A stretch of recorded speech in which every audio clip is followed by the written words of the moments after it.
روک کے آپ سے سوال کرتے ہیں. بڑے الحمدللہ ذوق سے قربانی ہوتی ہے. بہت سارے لوگ سڑکوں پہ بیٹھے ہیں جانور لیے, خریدنے والے بھی رات کو ٹائم نکال کے ڈیوٹیاں کر کے سب جاتے ہیں. ایک بیچنے والے, خریدنے والے, یہ سارے نمازی بھی ہیں. تو قربانی سے پہلے تو نماز کا حکم ہے.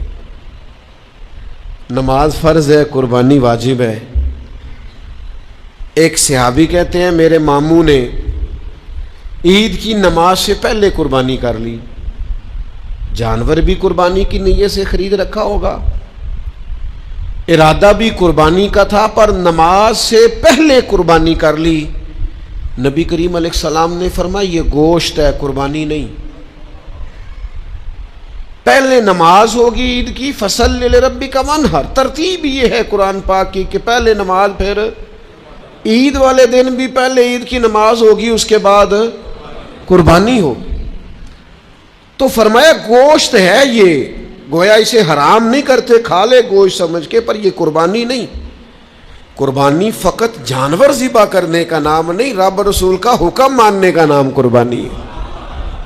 جانور کی عمر بھی وہ ہو جو شریعت نے رکھی ہے, اس میں خوبیاں بھی وہ ہوں جو شریعت نے رکھی, ٹائم بھی وہ ہو ذبح کرنے کا جو دین نے طے کیا ہے, پھر قربانی ہوگی. اور نیت بھی تقرب الہی کی ہو. ہمارے ہاں تو قربانی کو نا جی, میں چونکہ الحمدللہ کافی سارے جانور آنے ہوتے ہیں یہاں قربانی کے لیے, تو میں ذرا پہلے بچوں کو کہتا ہوں, دوستوں کو, کہ یار جانوروں کا بندوبست کرو. تو ہمیں ہر سال لوگ مشورہ دیتے ہیں, کہتے منڈی ویکھ لو آخر تے نا کئی یاری بالکل کم سستا ہو جاتا ہے. میں کہ نہیں, آخر ویکھنے دی مثلاً کی مجبوری ہے, کیا آپ تماشا دیکھنا چاہتے ہیں؟ کئی باری جی بالکل گاہک ہی نہیں ہوندا, جانور سستا ہو جاتا ہے. تو میں تو سمجھتا ہوں کہ میں تو بالکل قائل نہیں ہوں اس بات کا کہ جو بیچارے 2 سال سے جانور پال رہے ہیں وہ بالکل بیچارے کہیں کہ اب بیکی نہیں رہا تو ضائع کر دو. ہم تو نہیں چاہتے کسی مسلمان کا بھی دیوالیہ نکل جائے. اور اگر آپ کا خیال ہے آخر میں سستے ہو بھی جائیں گے, تو ہم نے تو جتنے بھی خرچ کیے سارے اللہ کی رضا کے لیے کیے. 4, 5, 10 ہزار زیادہ چلا گیا تو اپنے لیے تھوڑا کیا ہے, اس کے لیے کیا ہے. یہ قرآن پاک نے فلسفہ بیان کیا. اس آیت کو ہر مسلمان کو یاد رکھنا چاہیے. رب فرماتا ہے نہ اللہ کی بارگاہ میں ان جانوروں کا گوشت پہنچتا ہے نہ خون پہنچتا ہے. یہ جانور ذبح کرتے وقت تمہارے دلوں میں جو تقوی ہوتا ہے وہ تقوی رب کی بارگاہ میں پہنچتا ہے. صحیح 6 میں حدیث میں لفظ موجود ہیں, حضور نے فرمایا خوش دلی سے قربانی کرو. جس وقت وہاں رش ذرا کم ہونا حرم میں, میں نے تب جانا عمرہ کرنے, میں نے اسے کہا اللہ خیر کرے وہاں کیوں رش کم ہو جی. اس کی کیا وجہ ہے؟ 1.25 ارب مسلمان ہیں, وہاں تو ہر وقت رونق لگی رہنی چاہیے. روزے دے دوالے نے غلاماں دیاں ٹولیاں, اور ویکھو ایک پیا سندا ہے کروڑاں دیاں بولیاں. کیوں رش کم ہو جی؟ وہاں تو زیادہ ہونا چاہیے. ہر وقت مسلمان ہو, لب واہ ہیں, آنکھیں بند ہیں, پھیلی ہیں جھولیاں. کتنی مزے کی بھیک تیرے پاک در کی ہے.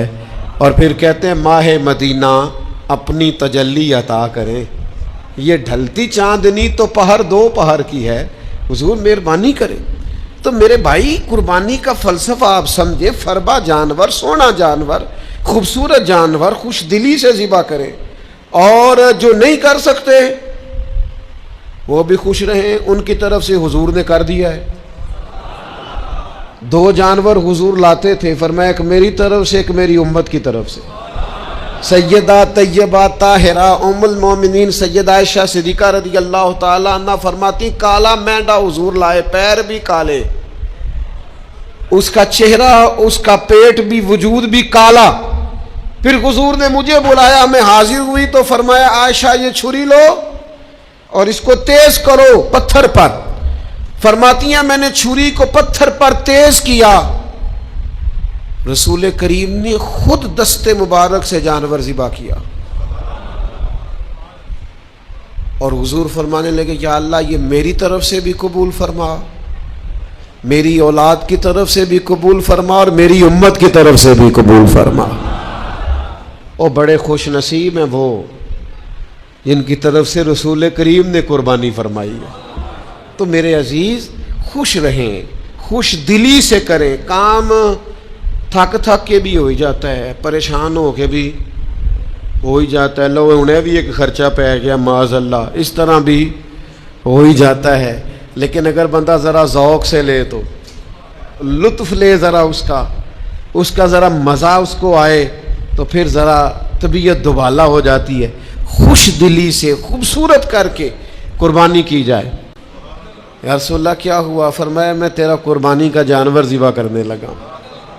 سیدہ فرماتی ہے میں قریب آ گئی تو کریم فرمانے لگے فاطمہ جو آدمی قربانی دیتا ہے اس کا خون کا قطرہ بعد میں زمین پہ گرتا ہے، اللہ تعالیٰ ذبح کرنے والے کے گناہ پہلے معاف فرما دیتا ہے، 70 گنا زیادہ اللہ اس کا وزن کر کے قیامت میں اجر عطا کرے گا۔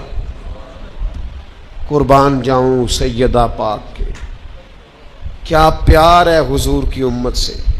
عرض کرنے لگی یا رسول اللہ یہ فضیلت صرف اہل بیت کے لیے، یہ ساری امت کے لیے؟ تو حضور خوش ہو گئے، فرمایا نہیں میری ساری امت کے لیے، یہ سب کے لیے فضیلت ہے، یہ سب کو ملے گا اعزاز۔ تو خوش دلی سے قربانی، ذوق سے قربانی۔ چلو نام بھی لے لے دی، فوٹو سٹیٹس تے لگے گی تو کچھ نہیں ہون لگا، کیا خیال ہے آپ کا؟ نام بھی اگر بھینس کے ساتھ اور گائے کے ساتھ فوٹو آئے گی تو کوئی ایسا مسئلہ کہاں؟ قوم ساری الجھ گئی ہے، اللہ جانتا ہے۔ اتنی غیر سنجیدگی ٹھیک نہیں ہوتی، اس طرح پھر انسان خوابوں کی دنیا کا آدمی ہو جاتا ہے، وہ کسی اور دنیا میں زندہ ہوتا ہے۔ حقیقت حال والے لوگ یہ طریقہ اختیار نہیں، یہ غیر سنجیدگی ہے۔ آپ سنجیدہ رہیں، آپ نے قربانی دینی ہے اللہ کی رضا کے لیے، اس میں جس حد تک ہو سکے۔ اور یہ اخلاص ہوتا کیا ہے؟ اخلاص کے بڑے لوگوں نے تشریح کی، پر امام قرطبی کا قول بھا گیا میرے دل کو۔ امام قرطبی فرماتے اخلاص ایک راز ہے، مخلص ہونا ایک راز ہے، اخلاص ایک راز ہے۔ جناب کس کے درمیان؟ فرماتے ہیں بندے اور اس کے رب کے درمیان۔ یہ بندے اور اس کے مولا کا راز ہے اخلاص، اور اخلاص نہ ہو تو ہلاکت ہی ہلاکت۔ امام محمد غزالی رحمۃ اللہ علیہ فرماتے ہیں سینکڑوں کتابیں دیکھ کر، ہزاروں لاکھوں صفحے کھنگال کر اس نتیجے پہ پہنچا ہوں کہ علم کے بغیر ہلاکت ہے، اور علم ہو اور عمل نہ ہو تو پھر بھی ہلاکت ہے۔ اور فرماتے ہیں علم بھی ہو عمل بھی ہو اخلاص نہ ہو تو پھر تو بالکل ہی ہلاکت ہے، ہلاکت ہی ہلاکت ہے۔ معنی کیا ہے؟ اگر اخلاص نہیں تو ہلاکت ہے، اور اگر اخلاص مل جائے تو پھر خدا کی رحمت ہے، پھر اللہ کا فضل ہے۔ اخلاص کے ساتھ، للہیت کے ساتھ، محض اپنے مالک کی رضا کے لیے، اسلامی عبادات میں سے اہم عبادت قربانی ہے۔ ہمارے ہاں نا 2-4 چیزیں بڑی قابل توجہ ہیں۔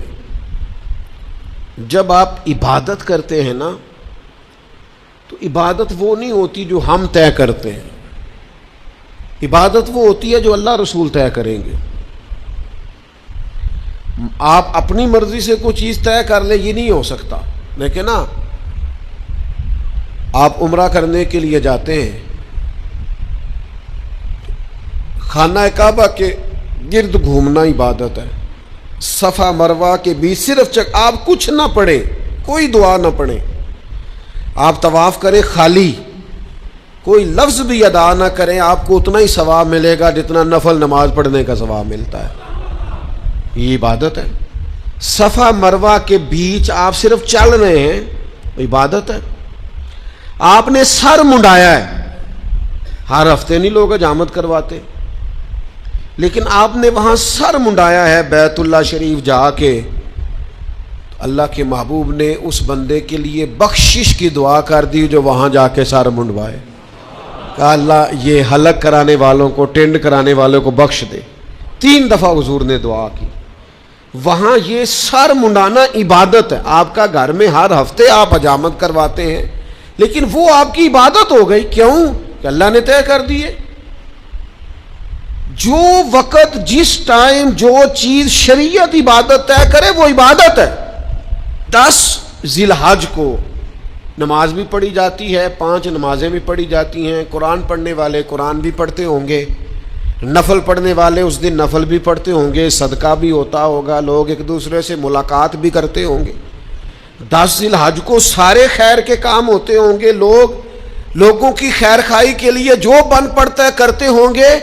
پر نبی پاک علیہ السلام نے فرمایا 10 ذی الحج والے دن اللہ کو جو عمل سب سے زیادہ پسند ہے وہ خون بہانا، جانور ذبح کرنا. اس دن باقی ساری عبادات بھی اپنی جگہ پر فضیلت رکھتی ہیں، اہمیت رکھتی ہیں، درجہ رکھتی ہیں. نمازیں ہوں گی، نفل ہوں گے، تلاوتیں ہوں گی. پر اللہ کو 10 ذی الحج والے دن جو عمل سب سے زیادہ پسند ہے وہ کیا ہے؟ حضور علیہ السلام جب جانور ذبح کرتے تھے تو قبولیت کی دعا کرتے تھے. یا اللہ اسے قبول فرما میری طرف سے، میری اولاد پاک کی طرف سے، امت کی طرف سے. کیا کروں میں، کیسے عرض کروں؟ یہاں جانور ذبح ہوتا ہے تو ہمارے ہاں لوگ ویڈیو بنا رہے ہوتے ہیں. وہ جس کو چاہیے تھا درد سے فٹافٹ کہتا مالک میں نے اپنی ہمت کے مطابق پیش کر دیا، اپنے کرم کے مطابق قبول کر لیا.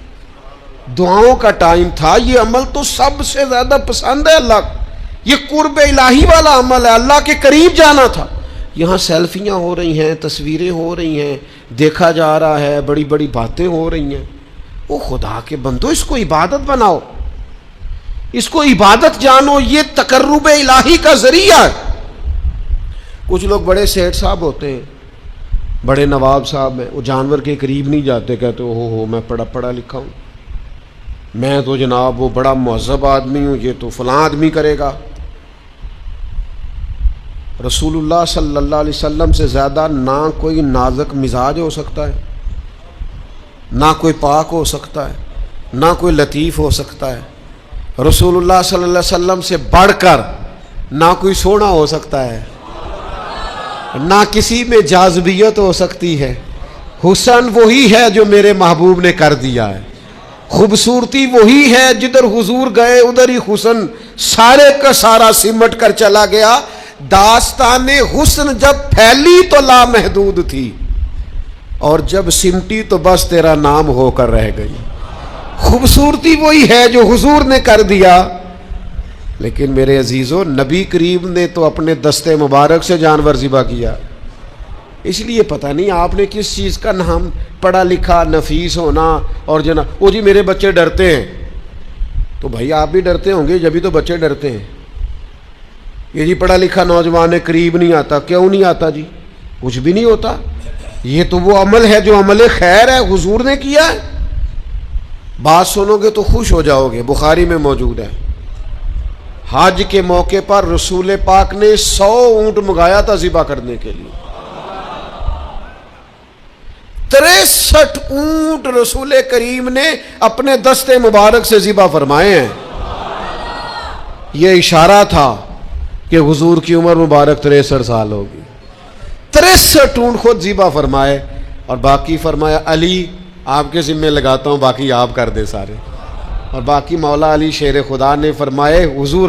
اور ایک بات یہاں اور لکھی ہے شارحین حدیث نے، کہتے ہیں وہ جن کو حضور ذبح کر رہے تھے نا، انہیں باندھنا نہیں پڑتا تھا، انہیں کہنا نہیں پڑتا تھا سے ثبوت نہ منگو میتھوں پلا نظر کرم قد ہوئی. اے میں جانا یا دل بر جانے، اے غیر نہ جانے کوئی. کہنا نہیں پڑتا تھا، کہنا نہیں پڑتا تھا. میں نے سنا ہے وہ بن سنور کر میری عیادت کو آ رہے ہیں. ایک کوئی نظرے لوٹ لیا ماہی تیرے ہار شنگاراں، قاتل نین تے ناگن زلفاں تیاں مارن دوروں ہی ماراں. پر کسے نو کول بھی نہیں پھٹکن دیتا تیرے حسن دے پہرے داراں. تے سجنا تو کوئی کلا ہی نہیں ہے تے ہوئے پے قتل ہزاراں. حضور جس سونٹ کی طرف اشارہ کرتے نا ذبح کرنے کے لیے، وہ آ کے قدموں میں لیٹ جاتا. وہ قدموں میں لیٹ جاتا اور محبوب بسم اللہ اللہ اکبر کہہ کے گردن پہ چھری چلا دیتے. اعظم جان امانت تیری، اعظم جان، جان پاویں نہ جان محبوبہ، میں لگیاں توڑ نبھیساں، راہ تیرے وچ رول کے مرساں، قدم نہ پیچھا ہٹیساں، شہر تیرے دے ٹکڑے منگساں تے تیرے کتیاں دے قدم چومیساں. اعظم جان امانت تیری، تو جدو منگ سیں میں پیش کرے ساں، میں پیش کرے ساں. عملی نمونہ حضور کے سامنے آ کے لیٹ جاتے، محبوب گردن پہ چھری چلا دیتے. اللہ کے محبوب نے نا سواریوں پر بیٹھ کر طواف کیا بیت اللہ کا. اور سنو یارو بات کیا یاد آ گئی مجھے، سواری پر بیٹھ کر حضور نے بیت اللہ کا طواف کیا ہے. پتہ کیوں؟ اس لیے کہ جب تک حضور کسی جانور پر بیٹھے رہتے تھے نہ بول کرتا تھا نہ پیشاب کرتا تھا. احترام کرتے تھے جانور. جب تک کریم بیٹھے رہتے جانور بولو براز. حضور نے طواف تک کر لیے سواریوں پر بیٹھ کر.